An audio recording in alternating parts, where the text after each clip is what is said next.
네, 안녕하십니까. 진로 진학 프로그램 개발 4주차 담당 교수 최현민입니다. 잘 부탁드리겠습니다. 제가 원래 강의를 할 때 이렇게 눈을 보고 하는 걸 되게 선호하거든요.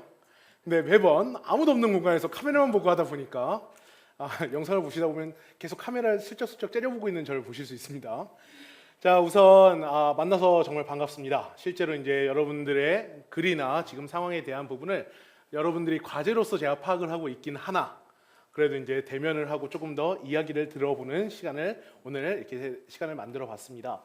오늘 우선 첫 번째로 이 과정 속에서 해야 될 건 크게 두 가지입니다. 뭐냐면 첫 번째는 선생님들께서 지금 이제 한 달 동안 들었던 이 과정 혹은 추가적인 의문사항이라든가 질의에 대한 부분을 하나의 카테고리로 진행을 할 거고요. 두 번째는 제가 선생님들께 요청드린 게 있었습니다. 뭐냐면 저희가 이제 진로 진학 혹은 더 좀 넓은 형태의 이 프로그램을 개발을 하면서 시작 단계를 제가 요청을 드렸죠. 시작 단계에서 제목부터 시작해서 필요성, 요구 분석한 부분을 요청을 드렸는데 혹시 여기 있는 16분이 오늘 다 발표를 하기는 시간적으로 불가능합니다. 그렇기 때문에 어차피 과제는 제가 나중에 다 수거를 해서 제가 평가를 하는데 여러분들이 한 부분을 확인하고 피드백을 해드리겠지만 오늘 같은 경우에는 제가 봤을 때 한 4명에서 5명 정도의 인원이 본인 걸 한번 검증을 받고 싶거나 다른 사람들의 의견을 공유하고 싶은 분을 대상으로 해서 발표 시간과 논의 시간을 갖도록 하겠습니다. 그래서 이제 본인이 한 번 더 이 프로그램에 대해서 좀 얘기를 해보고 싶다라는 분이 나오셔서 조금 있다가 발표를 해주시면 되겠습니다. 자, 갑자기 뭐 아무도 안 나올 것 같은 불길한 예감이 들긴 하지만 약간 조금 편하게 말씀드리자면요. 선생님들께서 이제 그때 첫 시간에 OT 말고는 이제 저에 대해서 따로 제가 뭐 제 경력이나 이런 걸 따로 소개해드리진 않았으니까 저 같은 경우에는 이제 전 전공이 좀 다양했어요. 뭐냐면 전 학부 때는 언론학을 전공했고 그 다음에 석사 때는 인사행정 쪽이었습니다. 그러니까 HRD 쪽이었고 박사 때 이제 서울대학교에서 이제 교육학을 기반으로 해서 지금 저는 세계로 리더십 센터라는 회사를 하나 운영하고 있는데요. 진로 진학 쪽에서는 그래도 이제 청소년 대상으로 기업 교육 대상으로 많은 일들을 하고 있습니다. 특히 저 같은 경우에는 평가라든가 학습 전이의 목적을 두고 많이 컨설팅 같은 걸 진행을 하고 있고요. 특히 제가 여기서 이제 가르칠 수 있는 기회가 된 것도 선생님들께서 현장적인 측면과 이 베이스, 그러니까 학술적인 베이스의 연동이 얼만큼 중요한가 이 부분 때문에 제가 이제 말씀을 드리려고 하는 겁니다. 분명히 저도 현장에 있을 때도 마찬가지고 학교에 있을 때도 마찬가지지만 그 갭이 있을 수밖에 없습니다. 현장에서 봤을 때는 이런 이론적 배경이라든가 이런 걸 하나하나 서류화하는 것들이 너무 쓸데없어 보입니다. 실제로. 그러니까 저기에 너무 시간과 노력을 투자하느니 다른 좀 더 좋은 프로그램을 만드는 데 시간을 투자하는 게 더 좋다라고 생각할 확률이 꽤 있습니다. 그런데 현장에 있는 교수진이라든가 아니면 이론적 배경을 많이 갖고 계신 분들은 그게 없는 상황에서는 아무리 화술이 좋고 말빨이 좋고 아무리 재미있는 프로그램을 진행한다고 하더라도 이러한 체계성이 존재하지 않으면 프로그램의 효용성을 확인할 수가 없다는 겁니다. 아주 극단적인 예시를 한번 들어보면 이렇게 생각해 보실 수 있습니다. 여기 계신 분들은 많은 형태의 수업을 들어보셨을 겁니다. 그러니까 워크숍도 들어보셨고 다른 뭐 프로그램 같은 것도 특강 같은 것도 들어보셨을 거예요. 끝난 다음에 만족도 조사지 막 이렇게 돌리는 거 경험해 보셨죠? 그러면 뭐가 나와 있냐면 이 프로그램이 어땠습니까? 뭐 나쁨, 뭐 별로, 그러니까 보통, 뭐 매우 좋은 이런 식으로 나와 있습니다. 그럼 이게 다 사람들이 매우 좋다라고 하면 좋은 프로그램인 건가요? 만족은 하셨을 수 있습니다. 그런데 만족은 간식만 많이 줘도 만족이 됩니다, 보통. 이건 되게 중요한 요소입니다. 실제 성인 교육을 할 때 제일 중요한 요소 중에 하나가 쉬는 시간과 간식입니다. 이게 충분치 않은 상황에서 갑자기 막 몰아놓고 한 3시간 빡세게 공부를 시키면 아무도 만족하지 않아요. 1시간 먼저 끝내준 거 되게 선호합니다. 그러니까 이런 것들이 설계가 돼 있어야 되는데 이런 거 없이 그냥 무조건 이게 어디서 드러나냐면 약간 이런 거예요. 대부분의 선생님들, 특히 프로그램 개발을 하실 때 많은 오해를 하고 계신 게 특히 이쪽 업종에서 진로 진학 업종에서 많이 고민을 하시는 게 이런 것들인데 아니 내가 만든 프로그램 이렇게 좋은데 왜 이렇게 사람들이 찾질 않을까 약간 그걸 많이 고민을 하세요. 그러니까 본인 건 이렇게 좋다라고 생각하는데 그 확신이 제가 봤을 때 약간 근자감이에요. 뭔가 그러니까 근거 없는 자신감이라는 얘기죠. 그러니까 그 부분은 실제 요구에 부합되는가, 내 생각의 요구가 아니라 실질적인 증거로서 그 요구에 부합되는가가 증거로서 나와 있어야 되는 겁니다. 우리가 그 사전적인 측면에서 어떻게 보면 선생님들께서 기존에 하셨던 프로그램에 관련된 부분은 대부분 개발이에요. 개발. 그냥. 그러니까 강의를 진행할 때 있어서 이 강의를 내가 어떻게 하겠다, 특강을 어떻게 하겠다, 이 과정을 어떻게 운영하겠다, 개발 분야라면 그 전에 분석과 설계가 제대로 돼 있어야 그 사전적인 측면에서 목적성이 명확한 개발을 할 수 있고 개발 이후에 평가가 명확하게 돼야 효과성을 정확하게 드러낼 수 있다는 겁니다. 근데 대부분은 개발에만 집중하고 나머지 걸 무시하는 경향이 있죠. 그렇기 때문에 적어도 선생님들께서는 프로그램 개발자로서 교육 프로그램 개발자로서 이런 부분을 고려하셔야 될 필요가 있습니다. 아까 이제 설명을 이제 오늘 못 오신 분들도 계시니까 질문을 하실 때 보통 이제 이론적인 배경이 베이스에 깔리다 보니까 개념 정리라든가 아니면 그 과정 속에서 너무 오버랩 된다고 해야 될까요? 이제 겹쳐지는 부분이 있다는 건 저도 인정을 합니다. 그리고 그렇게 해놨지만 실제로 예를 들어서 분석이라고 쳤을 때 조직 분석, 뭐 직무 분석, 뭐 학습자 분석 그걸 다 하는 프로그램 개발자는 제가 지금까지 한 명도 본 적이 없습니다. 유일하게 본 게 뭐냐면 정부 수주 받아갖고 정책 연구할 때 그럴 때 말고는 그 정도로 디테일하게 하는 경우가 없습니다. 왜 이걸 못할까요? 왜 현업에서 왜 이걸 못할까요? 네, 그게 정답이죠. 그게 다 시간이고 돈이니까요. 원래 이제 인사 쪽에 계신 분들은 더 잘 아시겠지만 원래 회사 매출 안 좋을 때 제일 먼저 깎이는 부분이 어디입니까? 교육이랑 인사 분야잖아요. 그런데 거기서 돈을 이렇게 쓴다고? 절대 허락이 안 나죠. 우수한 강사에서 돈 쓰는 것도 되게 민감하게 반응하는 게 일반 회사인데요. 이건 학교 측도 마찬가지입니다. 아무리 좋은 사람이라고 해도 돈과 시간에 대한 노력은 부담스러울 수밖에 없는 거죠. 그렇기 때문에 이 부분을 구체화하실 필요가 있고 맨 처음에 선행적인 측면에서 만들어 놓을 필요가 있습니다. 그러니까 프로그램에서 시도하는 것 외에도 선생님들께서 주변에 주기적으로 그건 하셔야 되는 거예요. 예를 들어서 학습자, 저는 이제 개인적으로 봤을 때 조직 요구라든가 뭐 약간 직무 요구라든가 여러 가지가 있겠지만 저는 개인적으로 학습자 요구를 되게 크게 치는 편입니다.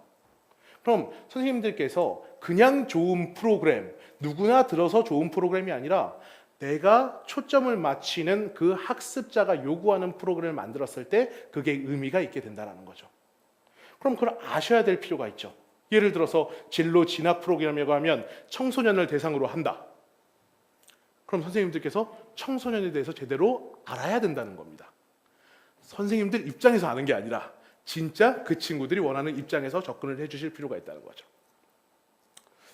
한번 이렇게 물어볼까요? 그러니까 저기 계신 선생님들 중에 배틀그라운드가 뭔지 아시는 분?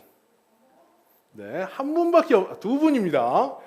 세 분 계시군요. 다 남자 선생님 세 분께서. 자, 그러면 호랑이 형님이 뭔지 아시는 분? 저랑 취향이 좀 비슷하신 것 같은데 이게 뭔지 모를 것 같으세요? 호랑이 형님이? 이게 아시니까? 자, 되게 유명한 웹툰이에요. 그러니까 네이버 웹툰에서 되게 아이들이 많이 보는 웹툰 중에 하나입니다.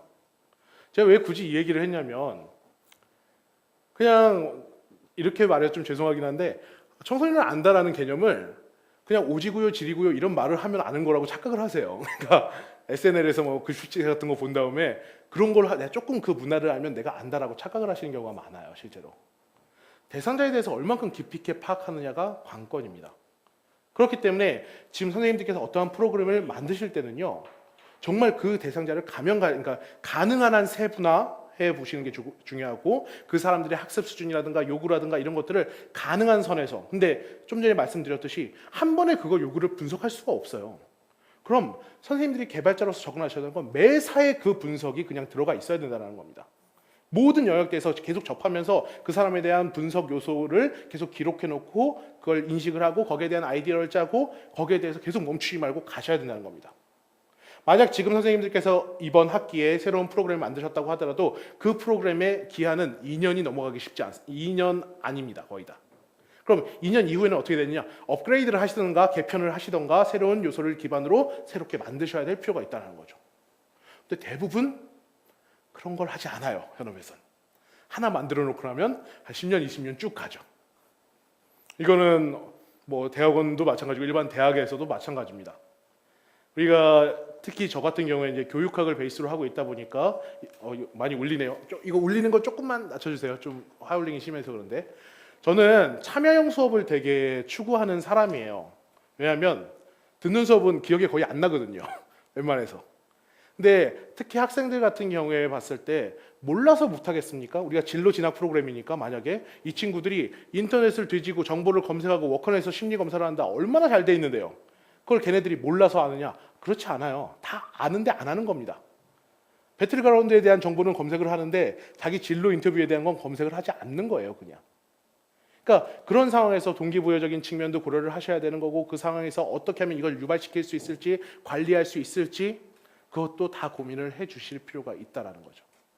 그 부분을 체계화하는 게 바로 저희 과정에서 진행되는 부분이고, 어떻게 보면 지금 이제 5주차, 6주차, 7주차에 걸쳐서 뭐가 들어가 있냐면 그 부분을 하나의 양식에서 하나하나 일부러라도 작성해 보는 과정이 들어갑니다. 이 작성한다는 건 어떤 의미냐면요, 좀 쉽게 말하면 일부러 말을 만든다라고 생각을 하셔도 됩니다. 근데 이게 왜 중요하냐면 결국 선생님들이 나가야 될 방향이랑 연관이 되어 있기 때문입니다.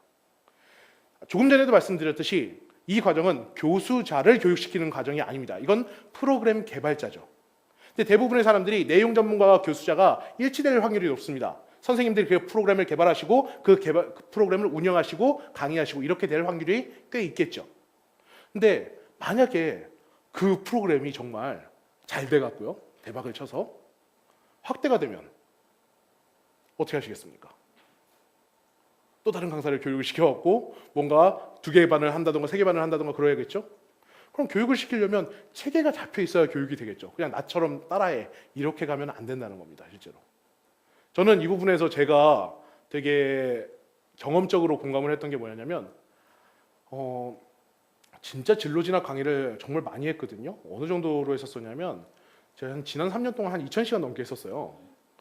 그렇게 했는데 이제 요구가 들어와요. 그러니까 어떤 학교나 이런 데서 여러 개의 반을 운영한다거나 이런 요구가 들어왔을 때 저희 회사 제가 이제 운영하는 회사 강사진들이랑 같이 가다 보면 퀄리티 차이가 나는 거예요. 강의 만족도 차이가. 제가 아무리 그걸 체계화하고 아무리 노력을 하고 가이드를 만들어놔도 거기에 차이가 나옵니다. 강의안도 다 만들어져 있고 어떤 식으로 할지까지 다 설명을 했었어도 그걸 못 따라오는 경우도 꽤 생겨요. 각각 사람마다 포인트가 다르기 때문에 그런 것도 있겠죠. 그럼 그 격차를 가장 줄이는 게 뭐겠습니까? 완벽하게 전제를 깔아놓는 거겠죠. 이 부분에선 이건 학습 목표가 이렇고 여기선 이런 예시를 써야 되고 이런 부분에선 이런 식으로 어떤 식의 적용하는 게 좋다라는 가장 가능한 한 가이드가 만들어져 있어야 선생님들의 프로그램이 그 안만 갖고도 다른 교수자가 할 수 있을 정도로 만들어 놓는 게 바로 프로그램 개발자들이 하셔야 될 일인 겁니다. 그리고 거기까지 생각을 해 주실 필요가 있는 거죠. 자, 이게 바로 저희가 이 한 학기 동안, 한 학기 아니고 이번 한 달 동안 간단하게 초입에서 다뤄본 부분이었습니다. 그리고 추가적으로 제가 좀 말씀드리고자 하는 게 과제에 대해서 은근히 저희 수업에 과제가 좀 요청하는 게 많긴 해요. 그리고 중간고사도 기말고사도 다 과제 형태로 진행을 합니다. 그런데 조금 제가 조언을 해드린 것 중에 하나는 저희의 모든 과제는 다 중첩이에요. 그러니까 뭐냐면 아마 1주차부터 7주차까지 했던 모든 과제를 합해서 조금 정리한 게 중간고사 과제가 될 확률이 높습니다. 그러니까 매번 그걸 밀어놓고 하시다 보면 너무 과해지실 거예요, 뭔가. 아무래도 저도 이제 경험이 있는데 막상 과제를 하다 보면 바쁘시다 보면 대충대충 할 때가 있잖아요, 그 라인에 대해서. 근데 그 부분이 명확하게 되고 조금 더 시간을 투자한 게 이쪽 평가하는 입장에서는 잘 보이기 때문에 가능한 선에선 그 부분을 선생님들께서 좀 노력을 해줘서 해주셔야 중간과제나 기말과제에 좀 더 부담 없이 그걸 제출하실 수 있을 겁니다. 이제 여기까지가 이제 제가 선생님들께 전달해 드리고자 하는 이 큰 영역대였고요.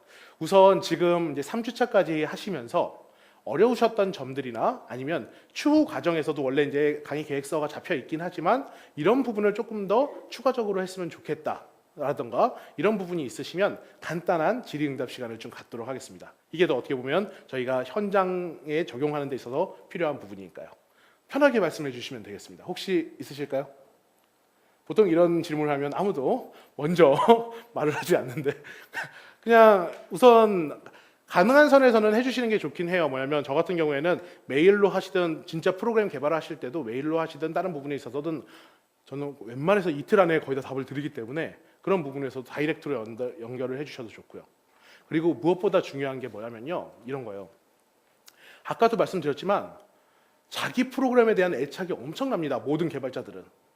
그리고 내 건 잘 될 것 같고 내 건 최고일 것 같아요. 근데 그 부분을 보완을 할 필요가 있어요. 그 부분이 객관화가 됐을 때 주관적으로 좋은 게 중요한 게 아니라 객관적으로 괜찮은지를 확인하는 절차가 필요합니다. 특히 여기 계신 분들은 다양한 영역대에 계신 분들이고 저 같은 경우에는 다양한 프로그램들을 많이 봐온 사람이기 때문에 그런 부분에서 이런 것들을 고려하셨는지 고려사항이라든가 이런 것들도 같이 공유해보면 훨씬 더 좋을 것 같긴 합니다. 간단한 질의응답 해볼까요? 혹시 있으신가요?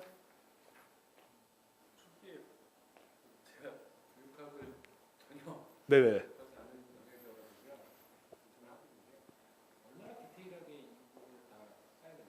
아, 네.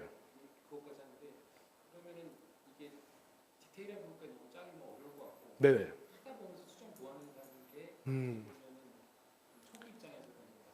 실제로 이런 형태의 교육 모형도 있긴 합니다.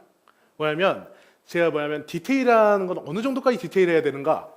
솔직히 할 수 있는 만큼이죠. 뭔가 내 시간과 돈이 가능한 만큼. 그러니까 원래 혼자 하기보다는 원래 팀이 있거나 이렇게 돼 있으면 가능한 선이라는 게 적어도 저희가 그때 올려드린 양식 있잖아요. 지금 아마 5주차, 6주차의 양식 같은 게 계속 올라갈 겁니다. 그 양식에 채워줄 정도로만 하시면 충분하긴 해요. 그 안에 있는 내용 같은 경우에는 디테일하면 디테일할수록 좋긴 하고요. 베이스 같은 경우에는 뭐냐면 조금 죄송한 말씀이지만 여기 계신 분들 중에 교육학 베이스를 갖고 계신 분들도 있고 아니면 전혀 다른 트랙에서 오신 분들도 계실 겁니다. 선생님들이 배우신 건 교육 설계 분야에서는 한 100분지 1 정도밖에 되지 않아요. 그러니까 아주 냉정하게 말하면 뭐냐면 훨씬 더 디테일해요. 그러니까 정말 치고 친 거예요. 그러니까 치고 친다는 게 어떤 의미냐면 이해를 하셔야 되고 현장에 적용을 하셔야 되고 지금은 뭐 학술적인 논문을 쓰시는 추후에 하시더라도 지금 단계에서는 그 정도까지 할 필요가 없기 때문에 최소한도로 할 수 있는 걸 뽑은 게 바로 그겁니다. 그러니까 그렇기 때문에 훨씬 더 깊이 있는 부분이라든가 설계 과정 예를 들어서 보시면 이게 대학원 과정이든 아니면 시간 같은 경우에 대학원은 우리가 보통 봤을 때 수업으로 치면 뭐 주당 몇 시간 해갖고 한 학기에 40시간이라고 치면 40시간짜리 프로그램을 만들 수 있겠는가라는 거예요. 대부분 프로그램 만든다고 하면 2시간이나 6시간 뭐 이 정도를 생각하고 계시기 때문에 그러니까 그 정도까지도 그 정도 코스를 만들기 위해선 선생님들께서 적어도 이 부분에 있어서 분석을 그렇게까지는 해 주실 필요가 있다라는 겁니다.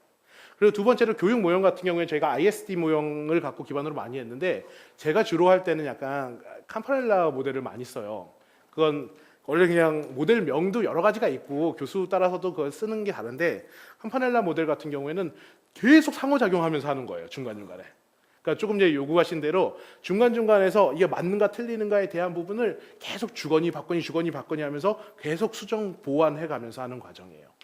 그 부분에 대한 건 그것만 설명하면 그것도 뭐 거의 한 3-4시간 과정이기 때문에 그 부분은 제가 좀 정리된 자료를 자료실에 하나 올려드릴게요. 캄파넬라 모형 같은 경우에는 어떤 순서로 되고 있는지. 그리고 추가적으로 제가 그럼 전에 프로그램 개발했을 때 캄파넬라 모형을 적용한 자료를 하나 또 올려드릴 테니까 그거 보시면 어떤 식으로 진행되는지 조금 이해하시기 쉬우실 겁니다. 그 부분은. 사례요. 네네. 그래서 좀 사례 부분을 올려주신다고 또 말씀해 주셔서 네. 지금 제가 이제 안 그래도 사례 부분이 이제 앞으로 예시나 이런 부분에서 이제 좀 들어가게 되는데 무작정 제가 그것 때문에 그래요. 뭐냐면 사례를 그냥 던져드리면 그거 그냥 따라하세요. 그러니까 그게 조금 그래도 일단은 먼저 좋은 모델을 네네. 하는 것도 분명히 제가 그 부분은 이해합니다. 저희가 뭐 베이스적인 측면이 네네. 또 없기도 하거니와 네네. 물론 다들 열정은 충만한데 네네. 거기에 따라서 또 그런 지식적인 부분이 또 그렇죠. 네.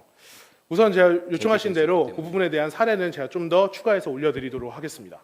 근데 제가 좀 전에 말씀드렸던 부분은 그거예요. 뭐냐면 결국 개발자는 이게 저희 선생님들이 이 수업을 듣는 목적은 개발자로서의 역량을 만들기 위한 거잖아요.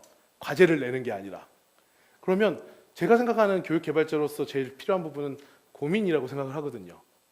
그러니까 계속 고민을 하는 겁니다. 뭔가 이 부분을 이게 예를 들어서 여러분 뭐냐면 평가하는 방식만 하더라도요. 선생님들이 경험하신 거 대부분 비슷해요. 그냥 시험을 본다던가 만족도 조사를 한다던가 그럼 이걸 갖고 실습으로 해서 액티비티로 해서 평가하는 거 우리 그런 거 많이 경험 안 해봤거든요. 근데 그런 것들을 그냥 사례로만 하게 되면 이제 그것만 인식이 계속 되시는 거예요, 뭔가. 그렇기 때문에 제가 맨 처음 단계에서는 좀 한 게 좀 더 오픈해서 확대해서 가능하냐, 뭐 이것도 되는지 안 되는지 그건 확인 절차로서 해볼 수 있는 거예요. 특히 선생님들이 계신 위치가 제가 이제 자기 소개를 보다 보면 다양한 분야에서 다양한 직책을 맡고 계신데 실험을 해볼 수도 있어요, 솔직히. 저 같은 경우에는 이제 대학 수업을 하면서 다른 학교에서 대학 수업을 하면서 할 때 온전히 뭐 한두 시간을 하는 건 아니지만 예를 들어서 액티비티나 이런 것들은 한 10분, 15분 동안 아이들에게 해서 반응을 봅니다. 반응을 봐요. 그럼 반응을 봐서 이게 효용성이 있고 만족도가 높다. 그럼 이건 써먹을 수 있는 거죠. 아니다. 하지 말아야 되는 거죠. 이런 건 뭐 교수자로서 그런 것도 마찬가지예요. 만약에 여기 계신 분들이 강의를 하신다고 치면 만약 선생님들께서 앞에 나오셔서 어떠한 유머를 하셨어요. 재밌는 얘기를 딱 했는데 여기 15명 중에 한 10명이 웃었습니다. 그럼 그 유머를 다른 데 가서 하셔도 된다는 얘기예요. 그런데 유머를 했는데 저기 뒤에서 한 분만 약간 피식 웃고 계세요. 그럼 두 번 다시 그 유머를 하면 안 된다는 얘기입니다. 그러니까 그런 것들이 거의 경험적인 측면에서 계속 캐치가 되셔야 되는 거예요. 그러니까 끊임없는 발전이냐 그냥 정체로서 깔아앉느냐 이 부분이라고 저는 개인적으로 생각합니다. 우선 사례적인 측면은 제가 요게 그 이론적 배경까지 딱 마무리한 다음에 사례 같은 경우에는 계속 자료실에 업로드를 좀 해드리도록 하겠습니다. 그 부분은. 네. 프로그램 개발할 때 수강자 입장이 아니라 사업가 관점에서 네. ROI가 굉장히 중요한데 그렇죠. 10년, 15년 전에 빅데이터의 근간이 되는 그 교육들은 있어 왔거든요. 네. 정말 재미없었고 아무 듣지 않는 수업인데 지금은 할 수 없이 들어요. 그러니까 그거는 그렇죠. 듣는 사람의 만족도가 아니라 네. 얼마의 비즈니스를 성공시키기 위해서 조직원을 학습시켜야 되는 당위성이 불편함보다 더 앞선다는 거죠. 그러면 저희는 지금 보여주시는 부분들이 대부분 학습자의 만족감이나 이런 부분들에 좀 집중이 돼 있어서 네. 저는 그 상품으로서의 진로진학 프로그램을 만들려고 하고 있는데 네네. 어느 정도의 ROI나 어느 정도의 그 러닝 저니를 계속 피드백을 해야지 네. 그걸 또 매달 할 수는 없잖아요. 네, 그거 정말 어떻게 보면 제일 현실적이고 되게 중요한 부분이죠. 개인적인 생각으로선 저도 이제 진로 진학 분야에서 사업을 저도 이제 8년, 9년 이렇게 해온 사람 입장에서 저희 나쁘지 않거든요. 저도 약간 그러니까 해온 사람 입장에서 말씀을 드리자면 저는 약간 두 가지가 동시에 있어야 된다고 말을 해요. 다른 제 학부생들한테는 그게 뭐냐면 사업 되게 중요하거든요. 그러니까 교육 관련된 사업을 하실 때는 제가 개인적으로 생각했을 땐 너무 교육자여서도 안 되고 너무 사업가여서도 안 돼요. 그러니까 이게 되게 좀 미묘한 선인데 그게 되게 중요하더라고요. 뭐냐면 분명히 그 트렌드와 사업성이라는 게 되게 중요하거든요. 근데 개인적으로 봤을 때 저는 그러니까 이렇게까지 표현해서 좀 그렇긴 한데 예를 들어서 이런 경우가 꽤 있어요. 뭐냐면 정부 구책 사업 중에 교육 관련된 사업들이 있는데 실제로 심리 진단이나 이런 걸 하다 보면 어느 과가 잘할까요? 어느 쪽 분야가 잘하겠습니까? 심리 상담이나 이런 쪽 전공 친구들이 잘하겠죠. 실제로 의미 있게 깊이 있게 할 수 있는데 막상 그걸 받아가는 쪽은 거의 다 경영학과에서 받아가요. 왜냐하면 말이 엄청나게 좋거든요. 이게 맨 처음에 그 정부 정책평가나 입찰 같은 거 할 때 이걸 너무 잘하니까. 그런데 결과치는 어떻게 되느냐? 책임을 못 져요. 뭐냐면 이게 사업성이라는 부분이 예를 들어서 그런 거랑 비슷해요. 빅데이터도 마찬가지고 강령 수업도 마찬가지고 요새 얼마 전에 뭐 비트코인이나 핀테크나 이런 것도 마찬가지인데 분명히 그 사이에서 돈을 엄청나게 버는 게 있어요. 한 몇 달 전에 그 관련된 거 비트코인이나 핀테크 관련된 컨퍼런스 같은 경우 했을 때 사람들이 미친 듯이 몰려가고 막 엄청나게 쓸어 담았겠죠. 근데 그걸 책임질 수 있는 교육인가라는 부분을 봤을 때 개인적인 생각으로는 그건 책임질 수 없는 교육인 거예요. 그럼 어떻게 되면 순간적인 돈은 벌 수 있겠지만 그 분야로서 장기적인 프로그램화하는 건 불가능하다라는 거죠. 그럼 어떻게 고려를 해 주실 필요가 있냐면 제가 생각하는 기준은 그거예요. 돈값을 하는가예요. 돈값을 하는가. 그러니까 실제로 우리가 어떤 교육을 들었을 때 그 돈값을 한다라는 개념, 그렇게 만족할 만한 교육을 받은 적이 많지 않아요. 그럼 스스로한테 저는 사업가로서 접근했을 때는 스스로한테 물어보는 거죠. 이게 내가 그냥 들었을 때 그냥 내가 내 주관적인 애착으로서 하는 게 아니라 내가 15만 원 내고 이거 하겠는가, 실제로 10만 원 내고 이 프로그램 듣겠는가, 그만큼의 명확한 아웃풋이 있는가라는 거예요. 만족도로서 만족했다라는 게 아니라 그럼 이걸 하고 나면 그걸 확인하기 위한 게 평가로서 우리가 뭐 이 대학원 수업도 끝나고 나면 뭔가 자격을 준다던가 뭘 한다던가 그게 돈값이 되는지는 별개겠지만 실제로 가능한 한 그런 요소가 들어가게 하는 게 학습자 인사의 입장에서는 필요한 부분이고 결국 궁극적인 그 요구를 파악하는 게 필요하다는 거죠. 좀 전에 제가 비트코인이나 이런 부분의 컨퍼런스에 대해서 부정적으로 말을 하긴 했지만 그건 그 시대적 트렌드적인 요구를 받아들였기 때문에 그것도 하나의 학습자 분석이나 사회적 요구를 받아들였기 때문에 그게 프로그램이 된 걸 겁니다. 하지만 교육자로서의 접근하는 프로그램 방식은 아닌 거죠. 아니면 개발자로서 장기적인 프로그램이라고 보기에는 좀 힘든 게 있는 것이고요. 그래서 그 부분에 대한 조율이 되게 심한 것도 있고요. 조금 전에 진로라고 말씀하셨으니까 진로 프로그램의 대상자가 누굴까요? 진로 프로그램을 사업화하려면 뭘 고려를 해야 될까요, 선생님? 누구에게 초점을 맞춰야 될까요? 네, 정확하게 학부모와 또 한 명. 학교. 네. 지금 확실히 사업적인 마인드가 되어 있어요. 학생들이 중요한 게 아니에요. 사업가, 그러니까 교육자 입장에서는 학생들이 중요하죠. 근데 사업가 마인드에서는 왜냐하면 돈을 주는 대상이 누굽니까? 학부모랑 학교잖아요. 근데 거기서 문제가 되는 건 뭐냐면 학교에는 공식적으로 정해진 금액이 있어요. 그러니까 학교랑 같이 사업을 하실 거면 정말 돈이 되지 않습니다. 왜냐하면 학교에서는 그 공식적으로 했을 때 시간당 그 강사에 따른 비용이라든가 프로그램 개발이라고 하더라도 일정 이상을 쓰기 힘들어요. 그리고 이미 거기서 자리를 차지하고 있는 사람들도 많고 학부모 같은 경우에는 혹하게 들어오는 사람도 있지만 그것 때문에 지금 난리가 나고 있는 거죠. 뭐 대치동 쪽에서 약간 뭐 학종했을 때 수백만 원씩 한다. 뭐 약간 이런 얘기가 있잖아요. 수백만 원 값어치 하는 곳 제가 한 군데도 없어요. 그런데 그 정도의 전문성을 갖고 있는 사람 제가 한 명도 못 봤어요. 그런데도 혹하니까 그 요구에 대해서 혹하니까 개인적으로 봤을 때 그런 건 저는 좀 사기 같다라고 표현을 하긴 합니다. 그건 책임질 수 없는 교육 방식인 거예요. 문제가 되는 교육 방식인 거고 장기적으로 안정화되기 힘든 형태의 프로그램입니다. 그래서 그 부분까지도 한번 고려해 보시면 우선 포인트는 잘 잡고 계시니까 그 부분을 고려하셔야 되고 하나 더 하자면 유통망. 어떤 식으로 이 프로그램을 확대시킬 것인가. 그게 좀 중요하죠. 거기까지도 고려해 보실 필요가 있긴 해요. 그 부분에서. 네. 실제로 저희가 이 수업을 끝날 때는 현장에서 실행이 가능한 프로그램을 개발하는 네, 지금 그래서 간단하게 우선 말씀을 드리면요. 중간 과제까지는 뭐냐면 설계예요. 그러니까 뭐냐면 그 모든 단원까지 예를 들어서 제가 이번 마지막 회차에 지금 전 이제 녹화를 해놨으니까 지금 말씀드리는 건데 중간 과제까지가 8시간짜리 코스를 만드시는 거예요. 단원 설계로서 어떤 주제에 대해서 그리고 그 중에 2시간에 대한 강의까지의 안을 만드시는 게 거의 기말 과제예요. 그게 참여 형태가 될 수도 있고 지식 전달이 될 수도 있겠지만 그 부분에서 8시간을 다 만드시면 더 좋겠지만 왜냐하면 만들어 놓을수록 실행해보기가 편하실 테니까요. 근데 그 부분에 있어서 가능한 한 구체적으로 수업 설계라든가 강의안까지 만들어보고 가능하시면 한번 해보시는 것도 좋아요. 그래서 마지막 정도에는 한번 시험 같은 것도 한번 해보면 좋을 것 같긴 한데 그런 것도 확실히 실제로 해보는 것과 차이가 있기 때문에 거기까지가 제 목표이기도 합니다. 그러니까 이론적인 측면을 다루는 건 그걸 구체화하기 위한 과정인 거고 중간고사 전까지는 거기에 대한 베이스를 깔아놓는 게 목적, 그다음에 후반부에는 그걸 실제로 운영하기 위한 부분의 고려사항과 강의안까지 만드는 게 후반부에 제가 요구하는 이번 학기에서 진행되는 내용들입니다. 또 있을까요?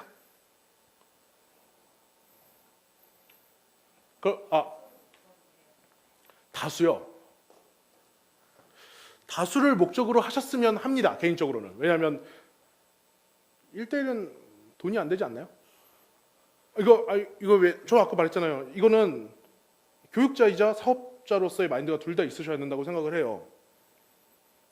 근데 그런 것도 이제 전략이긴 해요. 아마 마케팅 하시는 분들은 접근해 봤지만 요새 1대1로 하는 건 뭐 코칭이라든가 라이프 코칭이라든가 이런 프로그램도 있긴 한데 이런 거랑 비슷합니다. 그냥 보통 라이프 코칭하면 1회에 한 100만 원에서 150 정도 하거든요. 만나서 하는 거 보면 되게 아무것도 안 하는 것 같아요. 그냥 어떻게 지내셨어요? 뭐 이러면서 막. 그런데 한 번에 150을 하면 적극적으로 참여를 합니다. 이게 그 아까 ROI에서도 이제 나오는 그 금액 측정 같은 경우에도 딱 보면 공짜로 듣는 수업은 열심히 안 들어요. 어떻게든 돈을 지출하게. 여기서 제가 하나 팁을 드리면요. 그거 할 때 학교에서 연계하는 것도 좋긴 한데요. 수익자 부담을 같이 연계해서 하는 것도 제한하시면 나쁘지 않아요. 그러니까 학생들이 어느 정도 일정 금액을 부담해서 거기서 차라리 그걸 편애하는 학교들도 있거든요. 일반 학교랑 계약을 할 때는. 그러니까 그런 부분을 같이 접근하시는 것도 꽤나 이제 나쁘지 않은 방식이에요.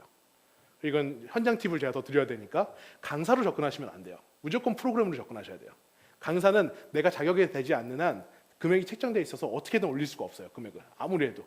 그런데 프로그램이라고 하면 조금 더 유연하게 갈 수 있고 시간당 이런 부분에 대한 범주도 올릴 수가 있기 때문에 그런 부분까지 고려를 하시면 약간 계약이라든가 이런 걸 하실 때 그 유통을 하시거나 아니면 고객과의 약간 그런 부분을 하실 때 좀 도움이 되실 거예요. 없나요 이제? 어떤 질문도 괜찮습니다. 그리고 추가적으로 더 난 이런 것 좀 궁금하다. 아니면 그러니까 후반부에 우리가 세미나 시험 말고 이런 것도 좀 다뤄주셨으면 좋겠다라는 부분이 있으면 제가 그 부분도 앞으로 수업에서 조금이나마 반영을 하도록 하겠습니다. 그런 게 혹시 있을까요? 지금 당장 안 나오면 뭐랄까 문의란이나 이런 데 써주세요. 그러면 제가 그 부분은 매번 이렇게 좀 더 업데이트를 하든가 내용상에서 일부라도 하든가 진행을 하도록 하겠습니다. 자, 그러면 제가 이제 할 부분은 여기서 끝났고요. 오늘 제가 선생님들께 요청드렸던 게 뭐였냐면 지난 1, 2, 3주차에 걸쳐서 프로그램 제목과 필요성, 그 다음에 요구 분석한 내용에 대해서 간단하게 정리를 해갖고 와달라고 말씀을 해드렸습니다. 중요합니다. 뭐냐면 공유가 되게 중요합니다. 왜냐하면 저한테만 과제를 제출하시면 제가 피드백을 해드리긴 하겠지만 저보다 다양한 형태의 객관화된 형태의 공유를 하는 게 더 중요하기 때문에 이 부분에서 본인이 준비를 해오신 몇몇 분이 계시면 시간이 가능한 선에서 이야기를 들어보고 오늘 이 세미나 과정에 대한 논의를 진행을 하도록 하겠습니다. 혹시 있으신가요? 열심히 아까 준비를 해오신 이시영 선생님? 네, 그럼 나와 주시겠습니까?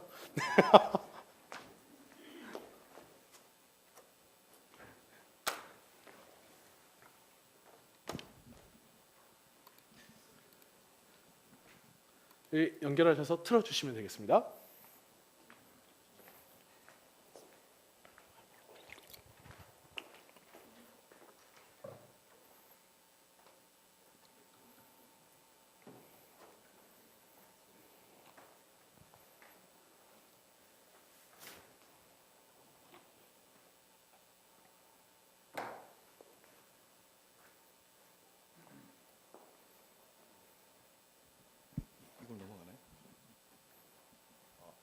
네, 반갑습니다. 17학번 이형이라고 합니다.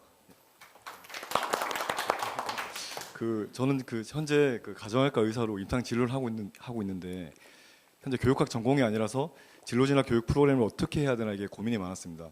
근데 교수님께서 자신의 상황에 맞게 한번 해봐라 해서 제가 생각한 거는 안 꼽혀 있죠? 네.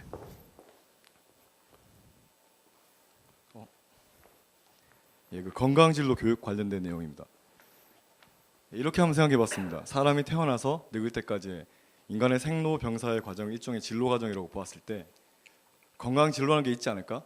예를 들면은 애들이 뭐 중학교나 대학교, 고등학교를 지나갈 때 좋은 진로를 선택하고 스펙을 쌓고 취업하고 이런 진로가 중요한 것처럼 어떤 진로로 가면 여러 병을 회피할 수 있고 좋은 건강 상태나 건강 스펙을 만드는 진로가 있지 않을까라는 생각을 한번 하게 되었습니다.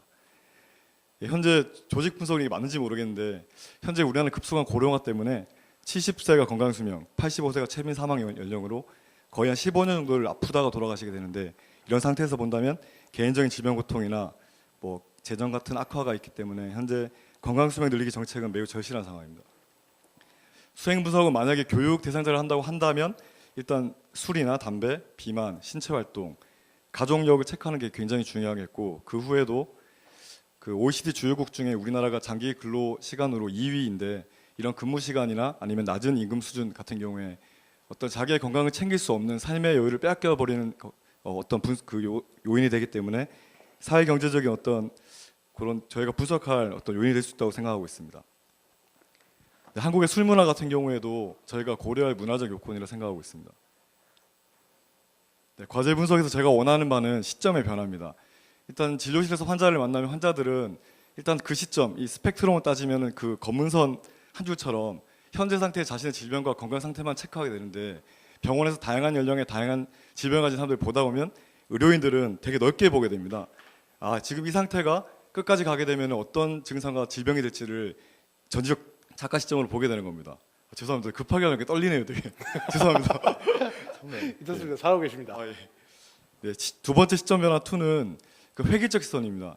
그 소주 하면은 아 간이 나빠지겠지, 담배 하면 폐가 나빠지겠지, 이런 단순한 고정관념이 아니라 제가 현재 보고 있는 환자를 보면 이 두 가지를 많이 하시는 분들이 결국에는 상병이 10개가 생기고 비특이적인 호소 증상이 7개, 약기수 8개가 되는 것들을 보게 되는데, 이런 다각적 시선이 건강 진로로 가는데 어떤 도움이 될 거라고 생각하고 있습니다. 네, 학습자 대상을 아직 제가 선정을 잘 못했는데, 질병의 위험이 높아지는 중년층 이상의 경우에는 어떤 질병 경험이나 지식, 관심도가 매우 높을 것으로 생각이 되고, 반면에 이제 청소년, 청년층은 관심이 많이 떨어질 거로 보이지만 건강 진로라는 개념을 생각했을 때는 예방 효과는 2층이 더 좋지 않을까 생각하고 있고, 아직까지 결정은 좀 못 하고 있습니다. 네, 본 프로그램의 교육 목적은 교육 대상자로 하여금 지식 측면에서 아 정말 실제로 이러한 건강 진로가 있구나, 이게 굉장히 중요하구나, 실체가 있구나 확인하는 것이 중요하겠고, 실행 측면에서는 이제 의사로서 이런 건강 진로를 진학시키는 게 제 어떤 목표라고 할 수 있겠습니다. 네, 발표 마치겠습니다. 오케이, 잘 들었습니다. 감사합니다. 너무 잘하시는데요. 자, 우리 한번 얘기를 나눠볼까요? 그럼 여기에 대해서. 자, 어떻게 생각하십니까? 이 프로그램 어떻습니까? 새로운 발상. 네. 우리가 교육학에서 공부하는 그 진로의 개념하고는 좀 많이 벗어난 느낌도 들고요. 예. 네, 실제로 이제 근데 분명히 이제 우리가 교육적인 측면에서는 차이가 있을 수는 있겠지만, 원래 이제 진로라는 게 이제 커리어라고 해석을 했을 때 약간 이제 라이프 스타일이라든가 건강에 대한 커리어라고 접근을 하게 되면, 저는 꽤 이제 아주 쉽게 말하면 저도 이제 현업에 있는 사람이다 보니까 되게 표현이 좀 산티나게 나올 때가 있습니다. 약간 잘못하면 약간 돈이 좀 될 것 같은, 확실히 그런 요소가 좀 있어 보이는 게 보였습니다. 혹시 또? 그건 이제 천천히 하셔도 됩니다만, 몇 가지 이제 한번 얘기를 해보도록 하겠습니다. 어떤 대상자가 돼야 될까요? 대상자. 지금은 뭐 여러 개의 대상자로 프로그램을 나눌 수 있습니다. 그런데 아까 중장년층이 나왔고 약간 청소년층이라고 했습니다. 어디가 될까요? 연령대별로? 자, 청소년 될까요? 그것도 되게 중요하긴 한데요. 제가 생각했으니까 우선 이건 제 의견을, 저도 그냥 다른 분들 의견을 주십시오. 뭐냐면 이런 거예요. 걔네들은 잘 아프지 않아요. 뭔가 그러니까 예를 들어서 20대만 되더라도 술 먹어도 그냥 다음 날 수업 가는데 문제가 없잖아요. 제가 봤을 땐 이게 정말 이 부분에 대해서 요구를 느끼는 나이는, 여기 계신 분들은 다 지금 이만큼 열심히 하고 계시지만 약간 이러다가 이러다 이거 큰일 나겠는데, 약간 뭔가 이러는 걸 한 번쯤이라도 생각해 본 사람들은 여기에 대한 부분이 있다라는 거죠. 특히 요새 기업 같은 경우에는요, 뭐가 많이 있냐면, 예전에는 우리가 다 같이 앉아서 뭐 하는 그런 교육만 생각하는 경우가 많은데, 막 요가 프로그램, 뭐 힐링 프로그램, 명상 프로그램 이런 것들이 계속 같이 나와요. 그럼 이 부분을 운동 쪽이라든가 아니면 건강 관리적인 측면에서 같이 연계를 해서 프로그램을화를 한다면 꽤 기업 쪽에서 요구하거나 관심 있어하는 프로그램으로서 좀 더 확대를 시킬 수 있을 것 같고, 시스템적으로 지원하게도 할 수 있을 것 같아요. 그러니까 그런 부분에서는 아이디어 형태는 꽤 좋다라고 생각을 합니다. 네. 직원들의 건강을 고려하시는 대표분들께서는 저 프로그램들을 우리 직원들한테 되게 이제 그쪽에서는 이제 선호가 되는 거죠. 왜냐하면 원래 이제 복지가 좋은 회사일수록 그렇잖아요. 그러니까 막 굴리지 않아요. 뭔가 갑자기 산재 처리되거나 이게 더 문제가 될 확률이 높기 때문에, 그런 부분에서 예방 차원에서 그만큼 중요하고, 요새는 이제 가면 갈수록 라이프 스타일과 일적인 측면에서 균형이 중요하다라고 생각하는 부분이 많기 때문에, 그런 부분에서 요구나 교육 방향성으로서는 나쁘지 않다고 생각합니다. 네. 경영하고 전공하지 않고 네. 음악인데, 저거 보니까 사실 지금 의료의 체계는 수가에 의해서 상품이 기획이 되고요. 네네. 그 의료법에 의하면 의사가 아닌 사람이 진료를 하거나 의료행위 하면 불법이고요. 네네. 근데 저것을 교육으로 만들었을 경우에 그럼 보험회사와 연계하거나 해서 그냥 예방에 대한 예방의학 정도인데, 그것도 되게 경험의학 기반의 지금 의료 서비스하고는 맞지 않아요. 그래서 그거를 통계 기반의 뭐 CDSS나 아니면 뭐 바이오사이클에 대한 뭐 전처럼 의료 서비스 그런 부분도 생각할 수 있는데, 네. 그러기에는 너무 광범위하고 초점을 좀 맞추긴 해야겠죠. 네. 회사에서 저런 걸 운영을 한다는 거는, 어떤 회사는 되게 화학 물질에 노출돼 있고 어디는 뭐 스트레스, 뭐 이런 디지털 질병 같은 것들 디파이되지 않는 네. 게 많거든요. 근데 그걸 저렇게 해서 느낀다는 거는 자, 우선 첫 번째로 100을 하시려고 하면 안 돼요. 그러니까 뭐냐면 지금은 뭐냐면 완벽한 시스템이 모든 상황에 대해서 대처하는 거예요. 그런데 우리의 프로그램은 아까 저희가 뭐라고 그랬죠? 대상자, 상황, 조직 이런 데에 대해서 가면 갈수록 세분화하는 게 더 나아요. 그러니까 뭐냐면 처음 프로그램을 만들거나 시스템을 할 때는요. 예를 들어서 우리가 앱 같은 거 할 때도 보면 뭐 페이스북이나 이런 것도 마찬가지지만 처음에 되게 단순한 기능이었잖아요, 뭔가. 그러다 요구에 따라서 그게 넓어지는 거예요. 그러니까 시작점으로서 제가 말하는 건 이게 지금 완벽하다라기보다는 아까 뭐 몇 가지 조언을 더 드리자면 전 이건 의사가 해야 된다고 생각해요. 그게 온라인 진료든지 뭐든지 간에 의사가 책임지고 그 부분이 같이 들어가 있어야 되고 서비스하는 시스템으로 다른 형태로 지원되는 형태가 될 수 있다라는 거죠.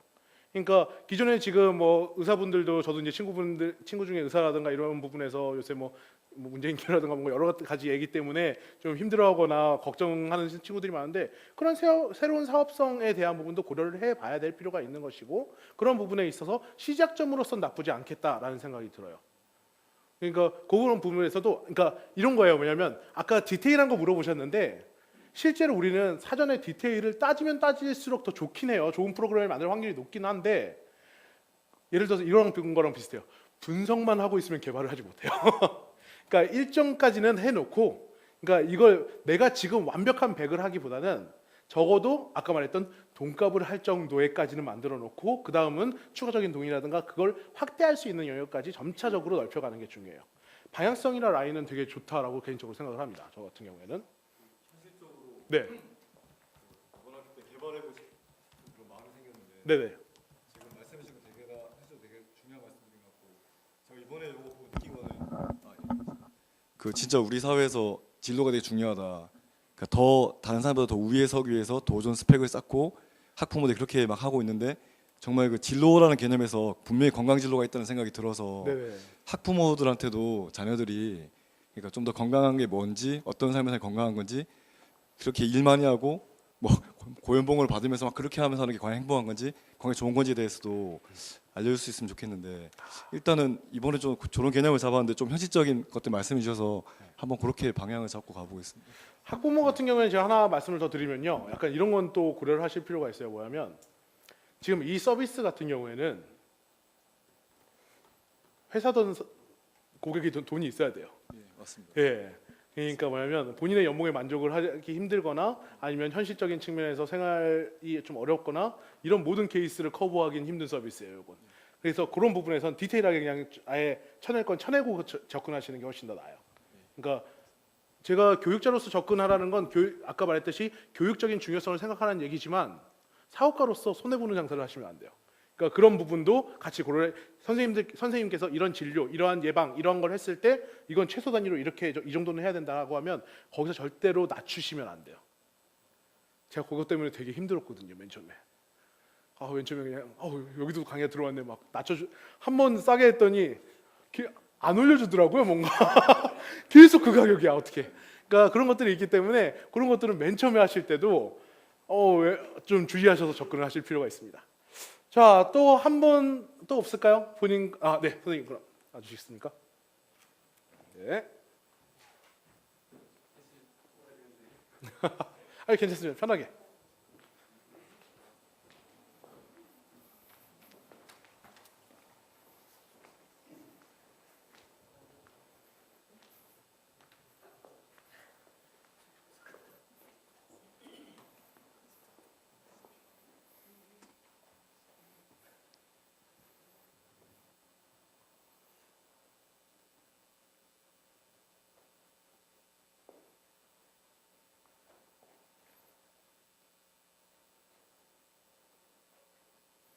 중국 교육 개발.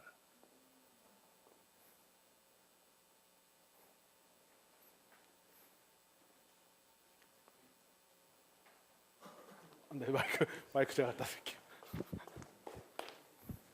네.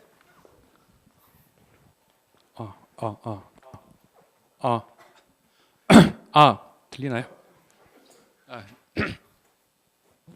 18학번이고요.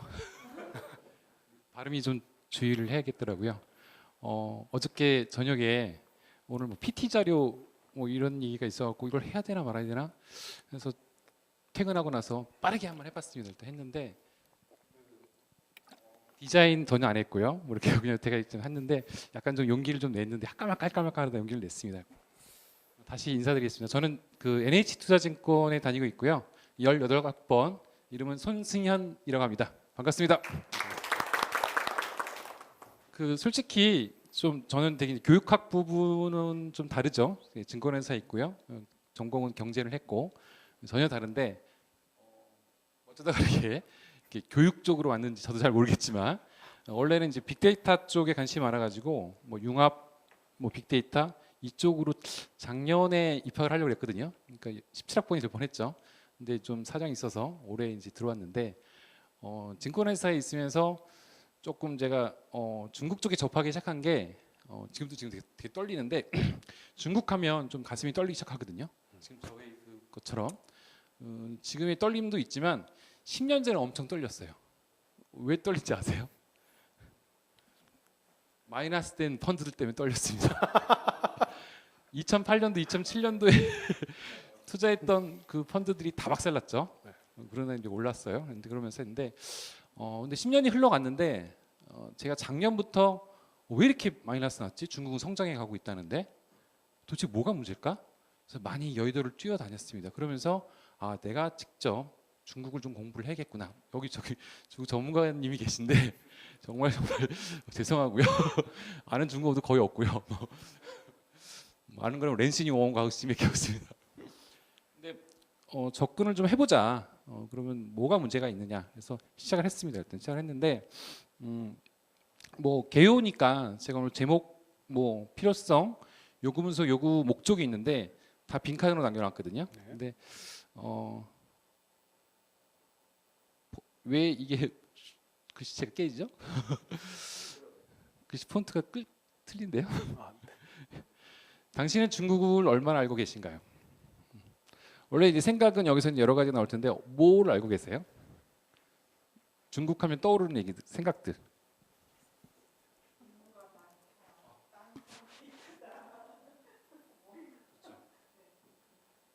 또 뭐 없나요? 많이 먹는다. 음식이 다양하죠. 술도 많고. 떠오르는 태양. 그렇죠. 네? 황사. 그렇죠. 이따 이제 나중에 이제 올려야겠죠. 중국하면 떠오르는 게 여러 가지가 있는데 밑바탕에 깔려 있는 게 뭐냐면 중국은 아직도 저 밑에라고 생각합니다. 우리가 지금 한 40대 정도, 50대 정도 보면 우리가 훨씬 잘 산다고 생각을 해요. 아직도. 근데 이미 GDP의 8배 이미 초월한 지 오래됐죠. 상당히 오래됐어요. 우리가 너무 중국에 대해서 선입견을 갖고 있는 거 아니냐. 중국 놀러 가는 사람도 그래요. 너무 지저분하다. 뭐 이런 나라가 어딨냐. 한참 미개한다고 생각하지만 이미 넘어섰어요. 이미 넘어섰고 상당히 지금 발전을 하고 있거든요. 그래서 저는 이 빠르게 성장하고 있는 중국에 대해서 우리는 너무 선입견에 빠져 있지 않나. 이 부분에 대해서 조금 더 교육적인 측면으로 한번 접근을 해보자. 그리고 20년 전에는 중국이 세계 최강이 될 거라는 부분을 얘기하면 좀 거부감이 있었어요. 사회주의 국가가 쉽게 말하면 이제 공산주의 국가가 서방의 자유 부분을 어떻게 따라잡나 이런 생각 많이 했거든요. 근데 지금은 이견을 잘 안다는 것 같아요. 이게 이제 그 요즘에 이제 무역정 나오는데 얼마 전에 이제 나왔던 얘기인데요. 중국 잉러 얘기죠. 잉러 맞나요? 중국이 이겼다. 그 시진핑이 하고 트럼프가 그 자금상에 회담을 했죠. 그때 타임지 기사입니다. 했더니요. 중국이 2029년도에 미국 GDP를 뛰어넘는 거에 대한 생각은 이제는 이견을 안답니다. 아무도 안 달아요. 요즘 최근에 지금 나오는 이슈죠. 이거 어저께 제가 좀 전에 좀 짜집게 집어넣었는데 보시죠. 그래서 2029년대 가면 보시면은 빨간색이 이게 포인터죠? 이게 포인트인가? 빨간색이 중국이고요. 파란색이 미국이에요. 여기서 이제 딱 2030년, 2029년 초랍니다. 얼마 안 남았어요. 한 10년 정도 남았죠. 그래서 이거에 대한 대비가 너무 없다는 거예요. 그게 투자든지 우리들의 인식이든지 좀 너무나 우리는 아직도 그 선입견 속에 빠져 있어요. 그래서 이거에 대한 교육 프로그램을 좀 만들어 보자. 그걸로 제가 이제 목적의 필요성 뭐 이런 부분이고요. 유구 분석은 제가 좀 앞으로 계속 해야 될 것 같고 네. 그래서 그다음에 이제 목적도 뭐 제가 좀 준비할 부분이고 근데 이제 강의를 한번 생각해봤어요. 그리고 이런 과정을 좀 체계적으로 갈 수 있는 부분들을 한번 커리큘럼을 짜볼 수 있는 거 아니냐. 먼저 역사를 좀 알아야 되고요. 역사 이제 진시황 전과 후. 중국 서안을 가보신 분 계신가요? 진시황릉. 가보셨어요? 안 가보셨나요? 저길 가보면 알 수 있어요. 중국을 조금은 알 수 있어요. 근데 누가 그러더라고요. 중국을 한 3번 갔다 오면 중국을 좀 안다 그래요. 저 같은 사람이죠. 근데 중국에서 한 3년 계시면 모르겠다고 얘기를 합니다. 일단 그 정도로 중국은 우리가 더 심오하게 생각해야 할 것들이 많거든요. 너무 이제 간과할 것들은 아닌 것 같아요. 그다음에 정치 체계 이거를 또 이해를 해야 되거든요. 왜 지금 시진핑이 저러나? 그럼 아버지 시중신을 알아야 돼요. 이 역사를 알아야 되는데요. 그다음에 이제 중국 음식도 나오고요. 술 뭐 이런 부분도 알아야 되고 그다음에 이 IT 쪽 장난 아닙니다. 이미 드론이 날아다니고 있어요. 택배로. 뭐 택시, 뭐 공유 택시 다 하잖아요. 우리는 모든 것이 다 이렇게 규제 그리고 각 이해 단체들이 있죠. 특히 의료 서비스도 마찬가지잖아요. 다 규제 안 됩니다. 반대하고 나기 때문에. 근데 저쪽은 2만 3만 명의 그 택시 기사를 다 무시하더라도 100만 명의 시민들이 좋다면 시스템을 다 바꿔버립니다. 사회주의 쪽에서 가능한 얘기고요. 그 다음에 저는 이제 잡사 여행도 이거를 갖다가 이제 중국의 과거를 알려면 뭐 당, 그다음에 그 전부터 알아야겠죠. 진시황, 서안을 갔다 와야 되고요. 그다음에 앞으로 이제 중국의 현재, 북경, 그다음에 미래, 상해까지 갔다 오면 커리큘럼으로 여행까지 하면은 충분하지 않을까 생각 들고요. 그다음에 앞으로 이제 어떤 준비를 해야 되느냐 이런 부분으로 제가 교육과정 한번 생각을 해봤습니다.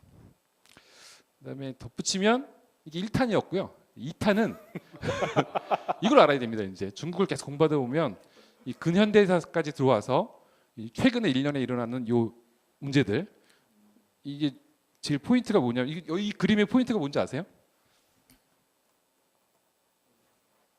제가 생각하는 부분입니다. 딸락. 저는 포인트는 이거라고 생각하거든요. 정은이 형이 뒤에 갖고 있는 핵입니다. 저거를 중국이 핵 개발 역사를 알게 되면 그대로 대입해 보면 지금 현재 이 동북아 가정 지금 갈등이 되게 심하잖아요. 이걸 이해할 수 있습니다. 뭐 완벽하게 이해는 못 하겠지만 깨닫겠죠. 이제 이건 마지막에 짜집게 했는데요. 하나만 딱 해서 이제 끝내려고 했는데 자금성을 아까 저희 1교시 들으신 분 계시나요? 자금성 얘기하셨잖아요. 자금성 얘기를 조금 덧붙이면 자자가 무슨 자자인지 아세요? 붉은 자자 아니에요? 그렇죠. 쪽빛이라고 해요. 쪽빛. 네, 그렇죠. 쪽빛. 여기 있어요. 여기. 금자가 그 돈금자가 아니에요. 그러니까 금지할 금자거든요. 자금성. 자의 자는 황제를 뜻하거든요. 금은 황제가 들어오라 그러면 들어올 수 있고 나가라 그러면 나갈 수 있는 그 자금성이거든요. 그래서 영어로 포비드입니다. 포비든 시티. 그리고 이제 뭐 옛날에 뭐 명나라 때부터 건설을 시켰고요. 왜 이렇게 커졌냐면 그런 권위를 자랑하기 위해서 이렇게 크게 했다 그러고요. 뭐 자객에 대한 위험이 워낙 많아가지고 이 바닥이 다 그 벽돌이죠, 벽돌. 자객이 이렇게 땅굴 타고 들어오면 탁 알아볼 수 있게 뭐 그렇게 했다고 얘기하더라고요. 그래서 이 자금성 가보면 이제 규모에 놀리죠. 깜짝 놀랐는데 이거는 제가 여담으로 마지막으로 준비를 했습니다. 일단요. 제가 준비한 부분은 여기까지고요. 좀 되게 이제 좀 뭐 두서없이 좀 말씀을 드렸는데 이런 부분으로 조금은 이제 학생들, 선생님들, 교육기관 쪽에 차라리 이제 교육 쪽에 해가지고 프로그램화 시키면 훨씬 더 괜찮을 것 같은 생각이 들고요. 그 다음에 중국 쪽 투자자들, 그러니까 지금 10년 전에 뭐 저쪽에 그러니까 중국 쪽 주식 말고 미국에 뭐 애플을 사든가 구글을 사든가 뭐 넷플릭스를 샀으면 10배가 아니죠. 더 이상 먹었죠. 그러면 앞으로 미래의 10년에 중국 쪽 주식 뭐 바이두, 텐센트, 알리바바 진행되고 있어요. 일단요. 이쪽 투자하면 상당히 부를 우리도 축적할 수 있습니다. 일단요. 그 바탕의 쪽에서는 투자 쪽, 그다음에 그런 부분 영역으로 젊은 학생들, 그쪽으로 연계되면 교육 대상도 되고 그다음에 아까 여행 프로그램에서 일단 수익성 모델도 될 것 같고요. 그래서 쭉 한번 생각을 해봤습니다. 마치겠습니다. 네, 감사합니다. 감사합니다. 자, 한번 피드백 해볼까요? 네. 자, 이야기 논의해 주시죠. 어떤가요, 이 프로그램은? 애매한 표정을 지금. 아, 그냥 편하게 말씀해 주셔야 됩니다. 선생님들께서 느끼신 대로. 수익성을 떠나서 근데 왜 수익성을 떠나야 되는 거죠? 네, 그러니까 이제 디테일하게 이제 네. 어디에 정말 팔 건지 그런 걸 저희가 생각을 해봐야 되겠지만 제가 느끼기에는 정말 수익성을 떠나서 제가 현지에서 체험하면서 느끼는 게 실제 한국에서 그러니까 제가 뭐 바라보는 한국에서의 관점이 주로 이제 예를 들어 제가 뭐 네이버에서 이렇게 댓글 같은 거 읽으면 한국인이 중국에 대해서 어떻게 생각하는지 대부분 알게 되는데 그걸 보면 좀 바뀌어야 된다는 생각을 사실 많이 하고 있고요. 인식에 대한 변화의 네, 필요성은 네. 분명히 같이 공감을 하고 계시다. 그리고 사실 저도 그걸 어떻게 교육을 해야 되는지 연결해 본 적은 없지만 네. 그래서 되게 좋은 아이디어라고 생각해요. 이건 정말 국가적인 차원에서 진짜 인식 변화 그리고 실제 어떤 현실 교육을 우리 아이들에게 시켜줘야 되는 것 같아요. 그래서 네. 저는 되게 좋은 아이디어라고 생각합니다. 오케이, 좋습니다. 자, 또. 네. 저는 청강생입니다. 네네. 같은 동기인데요. 제가 지금 물론 교육학에 대해서 관심은 있어가지고 한번 들어왔는데 지금 이제 우리 동기분께서 발표하신 그 내용을 보면 구체적으로 어떤 부분에 어떻게 하겠다는 그 자체가 지금 물론 안 나와 있는 거는 뭐 당연한 거라고 생각하지만 지금 범위가 너무 넓은 것 같아요.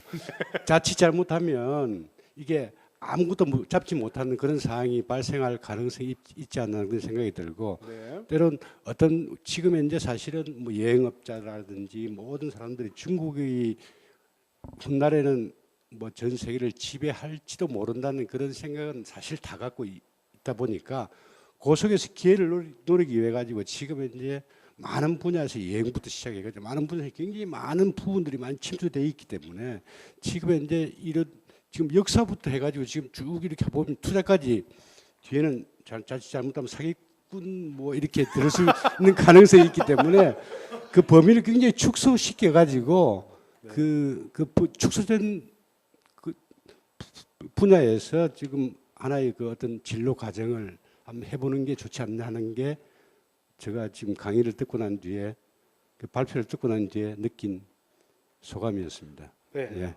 네, 저도 일부 그 부분에 대해서 공감을 하는 바가 있습니다. 뭐냐면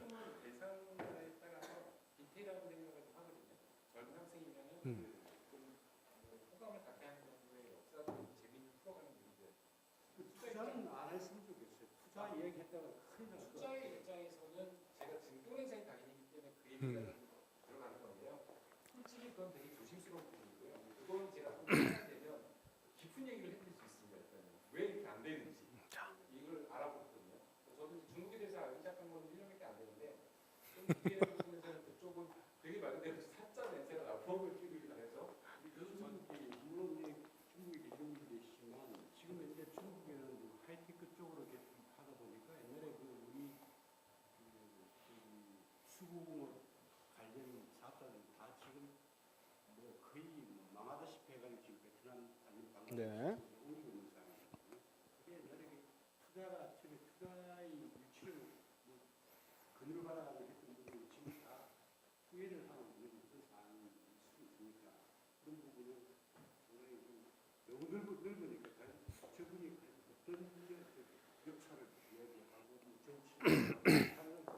네.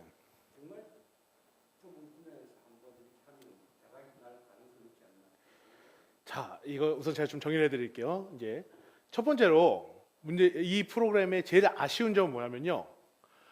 이걸 제대로 하려면 이 내용을 제대로 하려면요. 이 교육 과정은 10년 교육 과정이 넘어가요.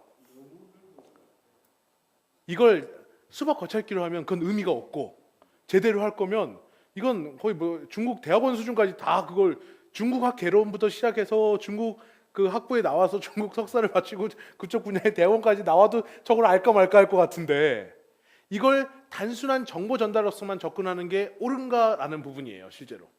그리고 그만큼의 흥미를 갖고 있는 사람이 얼마나 될 것인가라는 것도 중요한 포인트 중에 하나예요. 아까 수익성을 배제한다라고 말씀을 하셨었는데요. 그런 부분에 대해서도 필요성이 있는 것. 근데 필요성이 있는 건 그냥 우리가 공감하는 요소인 거예요. 그러면 그래 중국에 대해서 알아야지. 지금 시대가 변하고 이런 식으로 변하니까 알아야지. 우리 애들도 알았으면 좋겠어. 그건 우리가 그냥 생각하고 있는 거고 돈을 내고 저 과정을 듣겠느냐 이게 프로그래머로서의 값어치를 결정짓는 요소이기도 한 거예요. 그럼 이런 부분에서 필요한 건 뭐냐면 아까 좀 전에 말씀드렸듯이 무조건 하나를 고르셔야 돼요. 그러니까 하나를 고른다는 게 어떤 의미냐면요. 제가 생각했을 때는 약간 이런 거예요. 이건 제 이제 경험을 기반으로 한다면 제가 예전에 이제 공주대학교 쪽에서 창업 프로그램을 하나 한 적이 있었어요. 그게 뭐였었냐면 그러니까 수업인데 창업 관련된 프로그램에서 어떻게 진행을 했냐면 팀을 딱 짜갖고 사비로 했습니다. 그러니까 한 팀당 20만 원씩 준다. 제 돈으로 20만 원씩 준 다음에 수입해서 팔아. 그리고 갖고 와. 다시 20만 원을 갖고 와 이거였어요. 근데 그 절차가 그러니까 뭐가 중요하냐면 약간 이런 거예요. 만약 이게 중국에서 사업하기 혹은 중국에서 유통 경험해보기 뭐 이런 주제라면 꽤나 관심 있는 사람들을 모을 수 있을 것 같아요. 혹시 수출하는데 한국에서만 안 되니까 중국 쪽에 수출하는 방법이면 뭘 해야 되는가, 관심은 뭐고 뭐는 뭐고 이런 것들에 대한 일부에 대한 그 목적성을 하기 위한 일부의 과정으로서는 의미가 있어요. 그런데 그게 아니라 이걸 정말 좀 전에 말씀하실 때 보면 우선 너무 좋았던 건 너무 좋아하시는 게 느껴져요. 그러니까 정말 중국을 좋아하시고 이 부분이 공부를 하는데 너무 좋아 막. 근데 아까도 말씀드렸지만 내가 좋은 것보다 교육 당사자가 이 부분을 정말로 필요로 하는가가 실질적인 프로그램에서의 효과성을 나타내는 부분이 될 확률이 높아요. 제가 여기서 느꼈던 건 저도 이제 아까 알리바바 같은 걸 좀 많이 사용하는 알리익스프레스를 좀 사용하는데 그 중국에 있는 옥션 같은 거예요. 되게 깜짝 놀랐던 게 뭐였었냐면 제가 지난번에 집에서 무슨 촬영 같은 걸 하느라고 그린 스크린을 큰 걸 하나 살 일이 있었어요. 네이버에서 주문을 이름 말하면 안 되나? 하여튼 우리나라에서 주문을 했더니 그 그린 스크린이 10만 원이었고 배송비가 넓어갖고 만 원을 더 붙여서 11만 원을 달라고 하더라고요. 근데 중국에서 주문을 했는데 우선 제품 가격이 2만 5천이었고 배송비가 무료였어요. 우선 오는데 한 달이 걸리긴 했습니다만 그래도 뭐 미리미리 준비하면 뭐. 그래서 제가 솔직히 딱 느꼈던 게 유통에서 이 정도 차이가 나나? 제품이 거의 똑같았거든요. 이 질적인 차이가 거의 없었는데 유통이 이 정도 차이가 나나? 그거 깨닫고 시킨 거였어요. 왜냐하면 예를 들어서 우리는 뭐 조그만 반지 같은 거 하나 인사동에 나가도 뭐 한 3,000원, 4,000원 하잖아요. 거의 중국에서 가면 0.5센트 약간 그러니까 뭐 한 300원, 400원인 거예요. 그래서 그렇게 와서 10만 원어치, 20만 원어치 사서 팔아봐. 그러면 어떻게 되냐면 대량 주문을 할 수 있으니까 이 친구들은 만약 거기 하면 그 대상자한테 중국어로 말을 해갖고 우리는 몇 개, 200개를 살 테니까 할인을 해달라. 이런 시도부터 해서 갖고 와서 여기서 판매하는 것까지 그걸 경험적으로 한번 해보는 과정이 될 수 있다는 거죠. 그러니까 이러한 목적, 이걸 한번 하고 나면 어떻게 되겠습니까? 해외에서 수입을 할 때 필요한 게 뭐고 그 다음에 거기에 있어서 협상은 어떤 식으로 해야 되고 한국에서 물건을 팔 때는 뭘 고려를 해야 되고 이런 것들을 과정 속에서 목표로서 구체화할 수 있겠죠. 지금 이 프로그램의 지금의 목적은요. 지금 설명하시는 거라면 중국을 안다예요. 근데 너무 넓어요. 그건. 중국을 아는 건 필요하지만 훨씬 더 돼. 중국에서 창업하는 법을 안다. 물건을 사는 법을 안다. 아니면 어떤 부분에서 정치인은 매수하는 법을 안다. 뭐든 간에 거기에 대한 구체성이 있어야 돼요. 그거 없이 넓은 단계는 이건 그러니까 우리가 말해서 교육학 개론, 중국학 개론 이런 의미예요. 이건 학술적인 측면에서는 의미가 있어요. 대학 수업에 했을 때나 이럴 때는 의미가 있는데 만약 이걸 정말 어떤 사람이 커리어적인 측면에서 향상을 위해서 할 때는 시간적인 측면, 요구적인 측면이 명확하지 않기 때문에 예를 들어서 요구하는 사람들도 머릿속에는 있으실 수 있어요. 그 부분에서. 투자도 저는 나쁘다고 생각하진 않아요. 근데 그 요구가 맞는 사람들에게 그걸 해드려야 된다는 거죠. 그러니까 그 부분에서 이걸 디테일하게 나누거나 예를 들어서 이걸 전체로 하려면 하나의 코스로 만들거나 일부 하나를 코스로 만들거나 세부적인 측면을 단원으로 레슨으로 만들거나 이런 과정을 거쳐서 조금 더 디테일하게 특히 분석적인 측면을 많이 찾아보실 필요가 있어요. 지금의 입장에서의 분석은 본인의 요구와 본인의 욕구예요. 거의 다. 그러니까 내가 생각하는 요구와 내가 생각하는 욕구에서 이게 될 것 같다. 근데 주변에서 상황적인 측면에서 인식이 아니라 이 접근하는 방식, 실질적인 요구가 그게 있는지에 대한 확인이 조금 더 필요합니다. 그리고 그 요구에 대한 확인은 아까처럼 두리뭉실하게 나오면 안 돼요. 우리가 거기에 대해서 알 필요가 있어. 이 정도의 요구 갖고는 안 되고 실질적으로 얼마만큼의 사람들, 예를 들어서 창업팀이면 중국에 수출해서 뭐 하는 사람들, 이 대상자가 명확하게 찝혀져 있어야 거기에 대한 디테일한 형태의 수업이라든가 프로그램이 진행될 수 있어요. 그러니까 거기까지 들어가 주셔야 됩니다. 지금 우리는 개론 수업이 아닙니다. 진로 진학 프로그램 개발은 개론 수업이 아닙니다. 자, 우선 오늘 2명밖에 안 들었지만 아시다시피 이런 공유 과정, 시간이 금방 다 지나갔습니다. 원래는 좀 더 하고 싶지만 이제 또 저희 기다리고 계시죠. 자, 우선 늘 제가 말씀드리지만 중간중간에 선생님들께서 하고자 하는 프로그램이나 이런 것들에 대해서 언제든지 피드백을 주십시오. 그럼 제가 가능한 한 현실적인 측면을 반영해서 얘기를 해드리도록 하겠습니다. 그리고 만약에 이걸 정말 사업으로 구체화하시고 싶으신 분이 있으면 그것 역시도 한번 같이 얘기를 나눠보는 시간이 되면 훨씬 더 좋으실 수 있습니다. 뭐냐면 혼자서 고민해서 혼자서 뭔가 프로그램에서 확대하기는 쉽지가 않습니다. 그리고 선생님들이 생각한 건 어떻게 보면 선생님들 전공 영역에서 생각하시는 건데, 아까도 의료 서비스 같은 경우에도 저 같은 경우에는 이걸 시스템적으로 접근하는 것과 예를 들어서 뭐 트레이너로 해서 건강관리로 같이 접근하는 것과 이런 프로그램을 같이 연동했을 때 완성도가 훨씬 더 높은 서비스 시스템이 될 수 있을 것 같아요. 그러면 혼자서는 그게 다 안 되잖아요. 그 부분에서 연동시키는 네트워크가 좀 필요하긴 합니다. 그래서 그것까지도 고려하실 수 있어야 여러분들이 보다 더 효율적이고 효과적인 프로그램을 개발하실 수 있을 거라고 생각합니다. 자, 오늘 지금 이렇게 제가 간단한 개요 설명과 같이 이야기를 나눠봤는데요. 과정에 대한 질문이나 오늘 피드백 같은 거 있으신가요, 혹시? 없으시겠죠? 네, 오늘 수고 많으셨고 오늘 언제든지 질문은 해주시기 바랍니다. 네, 오늘 4주차 강의 마무리하도록 하겠습니다. 수고 많으셨습니다.